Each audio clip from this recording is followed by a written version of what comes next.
So speaking of heat capacity, there are some complications when we talk about gases in particular, because you see, when you have a gas that is in an enclosed container that can't change size, the amount of energy required to change its temperature by 1 degree will be different than when the gas is in a piston cylinder device, or something where the pressure is constant instead of the volume being constant. And we've just got 1 kilogram of helium in both of these, and you see the numbers. You probably remember these from 220, but the amount of energy required when you have a constant volume system is lower than the energy required when you have a constant pressure system. I've been talking a lot. Can anyone tell me that remembers why there's a difference? What's the difference here? Doesn't actually take work to hold it at a constant pressure. Does it take work? What is work? Force times distance. Force times distance, okay, So so you if have to we're, move the piston up to. So it would take- right, so holding this at constant pressure, well, there's something going on there. There's work. There's work. What kind of work is it? Boundary work. Good, there you go. There's boundary work here, right? So since the pressure is constant and we're expanding the system, there's boundary work coming out. And since there's boundary work coming out, well, this energy that's flowing in can't just stay in the system to increase the thermal energy of the gas. Some of it has to come out, you see. And so the difference between these two actually is the amount of boundary work that comes out of the system. Yeah, good job. Here's where I thought you were going, and a lot of students' intuition would lead them in the wrong way. And so, doesn't it take work to hold it at a constant volume? You got to hold it together. And that, if you thought that intuitively, what I was going to say was, well, yeah, but force and work are two different things, right? Work is a force acting through a distance. Since there's no distance here, there's no work. Now, we could get very technical about this and go to strength of materials and say, well, what about the strength of the material and the fact that it has some springiness, so it will expand a little bit. It will, but it's not enough to, it's not a significant amount of boundary work. If you integrated the pressure change, the pressure over the volume change, you would find that it's hardly anything. All right, so grab a pencil and a piece of paper if you would. I don't often ask you to take notes, but I have to reinforce a bridge I tried to build in 220. You need to write this down. CV equals delta U over delta T. Write it in a specific heat capacity form. In other words, use lowercase letters. Not for the temperature, that one doesn't matter, but for the heat capacity and the internal energy change. You need to write this. C sub V, constant volume heat capacity, equals delta U, the change in internal energy, over delta T. So this is just the change in temperature of this gas. This is the change in internal energy of the gas, or the thermal energy. And then if we look at this side, you also need to write Cp equals delta H over delta T. Again, the Cp and the delta H would both be lowercase because we're talking about per unit mass properties. And what you might want to write in your notes is to remember that delta H includes the internal energy change and it includes the boundary work. Bless you. And that's why we have delta H. You see, the thing is, this gas can't hold enthalpy. So when we say there's a change in enthalpy of the gas, we don't really mean that. What we really mean is that there's a change in internal energy and there's some boundary work done here, at least in this context. Okay? Now, heat capacity actually does depend on temperature, but this is a very wide range of temperatures for significant changes in heat capacities of gases. Now, this is the molar heat capacity, or per unit mole instead of per unit mass. That doesn't matter right now. The graphs would have the same sort of shape. You'll notice the noble gases pretty much don't change their heat capacity, but several other gases do with changing temperature. They have satisfied. What's that? Is that because they have satisfied valence shells? I don't know why that is. I really don't know. I'm curious about that. Should I add that to the next homework assignment to find out? Oh, man. I wanted to know. You guys can teach me something. I really do wonder why that is. That's what I would assume. It must have something to do with that, because that is the big difference between the noble gases and other gases. But maybe it has to do with the fact that these don't really interact with each other. Whereas I think, don't these gases interact more often because, like water, for example, you've got a polar molecule, so the molecules attract each other more. I don't know for sure. All right, so ideal gas heat capacity. If you have an ideal gas, it turns out that its energy depends only on its temperature and not its pressure. And that flies in the face of what most of you come into a thermo class with in terms of intuition, right? Because you feel like that if you have a compressed gas, since the gas has pressure, it has energy. I mean, after all, if the pressure were to escape, you'd lose the energy. Well, that's true, but what if the thermal energy escapes? What if you have a container of compressed gas and the thermal? I was interested in this the other day. What's that? Does it become a liquid? Well, if you lose enough thermal energy, it would become a liquid. Then it's no longer a gas at all, right? It's not bouncing around at all, and so it wouldn't be able to do any work, even if you opened up the whatever's keeping it from the outside. I was curious about this the other day. I ended up buying some whipped topping. Okay, you know what happens with whipped topping, right? In the spray can, your intention is to use it on a recipe, but you just go to the refrigerator every now and you eat some of it, right? That's what always ends up happening. And then finally it's gone. Well, my friend had actually given me this can because she wasn't going to use it for anything, and my plan was to make some cookies with my daughter and put it on the cookies. Well, it never made it home. My daughter and I ate it on the way home. And there wasn't much left. It was not like we had a whole can of the stuff. But along the way, I was thinking about this because we were struggling to get the last of it out. And the problem was the can had been in the refrigerator, right? Now, what does it take to push that it ends up becoming kind of like a foam, right? What does it take to push that foam out of the can? Pressure. It takes pressure, right? But isn't that work, right? Force times distance, as the stuff is extruded out of the can. Well, there wasn't hardly any thermal energy in the can, so it couldn't generate any pressure, and it couldn't do any work. You see, the energy that a can of compressed air actually stores is thermal energy. That's the only kind of energy present. The pressure is a side effect of the fact that there's thermal energy. It's a side effect of the fact that the molecules are bouncing around. Okay? So really, the only thing you have to account for, at least in an ideal gas, is the temperature. Now, the pressure does make a little bit of difference in a non-ideal gas, but in an ideal gas, it's just the temperature. Yeah. So if you would heat up your can, the thing is that if you heat up the can, you would think that the pressure would go up, and then therefore it starts spraying out this foam again. If you heat it up long enough, it becomes a liquid. Then how would that change the system? Well, be careful. We're talking about two different things. You're thinking of if you heat up the cream inside of the can, it will become liquid. I'm talking about heating up the propellant. I don't know what the propellant is. Probably Nitrous nitrogen. oxide. Nitrous oxide is the propellant? Yeah, people get People do whippets off of it. It's because they can't use CO2 because it messes with the flavor. Nitrous oxide is inert. Nitrous oxide. It's not just nitrogen? Interesting. Well, what could we do with the nitric oxide? Plastic people bags. huff it. People huff it? What does that do to them? Gets them high. It's what they use at the dentist office to knock you out. Really? Okay. So you whipped cream, you filled your egg. Well, You should actually, all go buy a I bunch of whipped cream. thought it was the sugar that I was enjoying. Now I know I'm getting high. Wow. Learn something new every day. Wow. No, I think I heard a commercial the other day claiming you need nitric oxide to build muscle.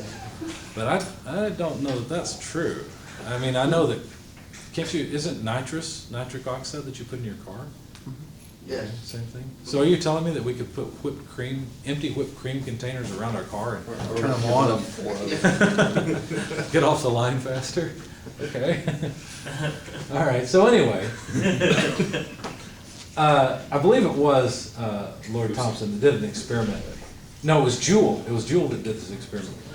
He was trying to figure out, well, if I have a highly compressed gas on one side, say, and an evacuated chamber on the other, when I open up the valve between them, let's say we got air at high pressure, it's going to run to the other side, right? It's going to flow to the other side, and now I'll have lower pressure. Now, the opportunity to do work with that seems like it would be reduced, right? Because if you take a container of gas and you just open it to the outdoors and its pressure drops, you can't push you can't push an air tool with it anymore. Obviously, Joule wouldn't have had an air tool, but same idea, right? You couldn't do any work with it, so he was trying to figure out, well, how much do you lose? If I say, have two containers that are the same size and I open up the valve between the two, then half of the air will be over here, half will be over here. Pressure will drop, I'll lose energy. And if I lose energy, and I believe the energy has to be conserved, then the water bath this is in should heat up, right? That energy should come out of the system, should heat up the water, and I should be able to measure a temperature change. And so he set up this experiment, he performed the experiment, and found out that there was no change in the water temperature. And the water temperature didn't change at all, which indicated that there was no energy transfer to the water. And so he was trying to figure out what happened, and he reasoned, well, if there's no energy transferred to the water, then the system didn't lose any energy, which means that even though the pressure dropped, no energy was lost. Does that seem strange to you? It raised the pressure on the other side, didn't it? Well, that's true. The pressure would have increased on this side, but decreased on this side. That's true. They would just equalize. There's They no would have heat had loss. two equal masses with the same pressure, which would Right. have been. And so he reasoned then that the amount of energy, since the temperature of this whole system didn't change at all, he reasoned then that the amount of energy in the air depended only on its temperature and not its pressure. It certainly lost pressure, but the temperature remained the same, and so therefore the internal energy, or the thermal energy, was exactly the same in both cases. Since the ideal gas law says PV equals RT and enthalpy is the internal energy plus PV, well then PV is RT. And so you can say enthalpy is internal energy plus RT. Well, this only depends on temperature, and so does that. So enthalpy is also only a function of temperature for an ideal gas, which is interesting, right? Now, if you want to write this again, you might want to at this point, instead of writing deltas, really the definition of heat capacity is a differential change in internal energy is CV, which is a function of temperature, times a differential change in temperature. Now you'll notice that before you wrote delta U over delta T equals CV. This is a little bit refined version of the same thing. So there it is for internal energy and constant volume heat capacity and enthalpy and constant pressure heat capacity. I'm going to jot that down as well.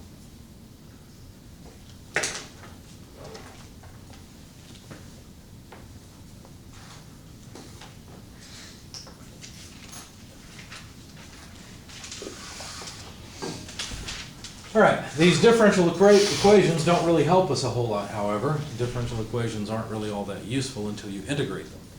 And so we'd like to integrate both of these equations, in other words, add up all of these changes over a change in temperature, some significant change in temperature, and figure out how much internal energy change there is. So if we integrate the left-hand side, since energy is a property of the system, we can just take the difference between the initial and final states.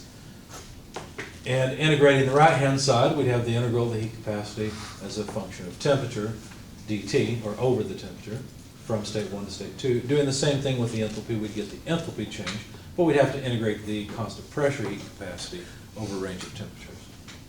Okay, so don't worry too much about these integrals. There is a problem in your homework that's a little tougher than what you saw in 220, because I do make you perform this integration at least once. In fact, if you go into your book in the back, there is, I always struggle to find it, I need to mark this. It's either at the beginning of the appendix, and I forget that, or it's at the end. Here it is, it is near the beginning, page 911. I should be able to remember that, 911. Now, this is something you did not have in 220. If you look at this and you say, well, I'd like to perform this integration, but to do it, this is not heat capacity times temperature. This is heat capacity as a function of temperature. Remember, heat capacity varies with temperature. Remember we saw that back here? Heat capacity varies with temperature. Well, if you want to perform this integration, you need to know how that heat capacity depends on temperature. Well, guess what? We've got equations here. These are simply polynomial equations. And it says the heat capacity, Cp, is a constant A plus constant B times the temperature plus the constant C times the temperature squared plus a constant D times the temperature cubed. Be careful about that. A lot of students look at this, here, for the sake of the camera, I'll pull it up here, but a lot of students on page 911 look at this heat capacity equation and they look at that dT cubed on the end and they think that's a differential change in temperature cubed and wonder what the heck to do with it. That's not what it is. It's D, a constant, which you can see in the table below, times the temperature to the third power. That's all it is. Now be careful because the temperature has to be in Kelvin, And the heat capacity will come out in kilojoules per kilomole per Kelvin instead of kilojoules per kilogram per Kelvin. Okay? Now, if you want to get kilograms instead, because look at this doesn't have a bar above it, right? So the idea here is that this would be energy per mass per time, per temperature, right? How do you get from CP with a bar over it to CP without the bar over it? Well, if you think about the units, I'm going to try to stick it on the board here for the sake of the camera. Let's see, where are we? Sorry, I got to write it way over here. If you think about CP with the bar over it, it has units of kilojoules per kilomole per Kelvin. Okay? But CP, the specific heat capacity, has units of kilojoules per kilogram per Kelvin. The only real difference is one has units of kilomoles and the other one has units of kilograms. Is there a conversion factor to get us from one to the other? No, Not 'cause really a every element conversion has different factor. mass. What's that? Every element has a different mass. That's right. Every element has a different mass. In other words, the amount of mass required to have 1 kilomole of that substance varies depending on the substance. Kilomoles and moles always confused me when I was in chemistry until it finally clicked for me. And what it took was to realize that I love donuts. Anybody else love donuts? I love donuts. If you want the best donuts around, in my opinion, it's Nord's, hands down. I've been pretty much everywhere in Louisville looking for the best donut. I don't bother going anywhere else now. Now, if I'm in Madison, Indiana, Horse Little Bakery is a very close second. They are good. Yeah, somebody knows. You've been there, okay? So, anyway, that's my opinion on donuts. But when you buy donuts, I mean, you can go and you can get the bag of 2 or 3 or however many, or you can just go ahead and get a dozen, right? And say that you're going to share with everyone, and then you eat a few, and then you get to work, and you leave it in the car on accident, and then you take it home, you eat a few more, okay? This is a bad plan. Please don't do this. I actually do manage to share them usually. But what do you buy? You buy a dozen, right? What is a dozen? It's a word we use to mean 12. Now there's also a baker's dozen. What's a baker's dozen? Why we called it that, I don't know. Because they break an egg. Because they break an egg? Like, they have one extra in case they have to, like, they break an egg and they throw one out. I think it's part of their payment back when we had kings and queens and bakers. They would keep that extra one for them. Ah, okay, that's interesting. I never heard that. Okay. So a dozen. When I say a dozen, you know what I'm talking about, right? What about if I say let's see, what's the term? Is it a fortnight? Is that the term? Anybody ever heard that term? Furlongs and fortnights. Well, not furlongs, but fortnight. I think a fortnight is 2 weeks, isn't it? Yeah. Okay, so fortnight is, if I say a fortnight, and you're somewhat familiar with it, you know that means 2 weeks. Well, what is really 2 weeks? It's 14 days, right? So we got a dozen, we got a baker's dozen, we got a I fortnight. should have said fortnight. So if you go to the donut factory and you say, give me a fortnight of donuts, I don't know what they'll do, but you're asking for 14 donuts. So what do we mean when we say a mole? Not the animal that digs in the ground. Was it 6,022? 6 point something times It was 10 to 6.023 times 10 to the 23rd or something like that. 23rd or 27th, I can never remember. I think it's to the 27th. It's 23. It's a certain number of elements or moles or, not moles, but molecules or atoms, right? That's all it really is. It's a count, just like a dozen is a count. No different. It's just so many I can never count them all because I don't have that much time in my life, okay? Plus I can't see atoms to separate them and count them out. But that's all it really is, right? So you can think of it as like a dozen atoms. That's a lot more than a dozen, but the same idea, okay? So if you have a dozen hydrogen atoms and a dozen lead atoms, lead is going to weigh more. It's going to have more mass. And it's just, but they have the same count, okay? So if you want to go from counts to mass of that count, you need the molecular weight, okay? And the molecular weight, I always have to think about it to figure out how it works, but, and this is pretty bad, that's a confession from a chemical engineer. You can see why I switched to mechanical, right? Chemical wasn't going. I got good grades, but I knew that I just didn't fit there. So molecular weight, what are the units of molecular weight? Isn't that kilograms per kilomole? Or it's grams per mole or pound mass per pound mole. It all works somehow. Seems like magic, okay? This is all we really need, and you can look this up. Now, if you have kilograms per kilomole, which is the molecular weight, all you gotta do is take what you've got here and divide it by this. Because if you divide the molar heat capacity by the molecular weight, the kilomoles will cancel and you get kilograms. So I guess I should have written it this way.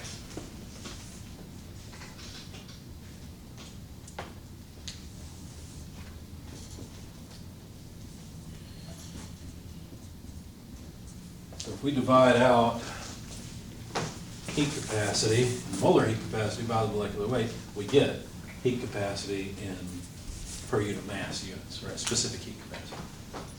Okay? So there is actually a homework problem, maybe two, where I have you perform this integration. And it's not all that difficult, right? Because if you're integrating a polynomial, well, all you gotta do is raise the power of 1 for each temperature. Does it have a periodic table in the book? Maybe not, but you can get one. I don't think they have the molecular weight of the things either. It would be handy, but they don't have it. So you may have to look it up. Of course, Google has plenty of them. Let's see, it's 9:51 a.m.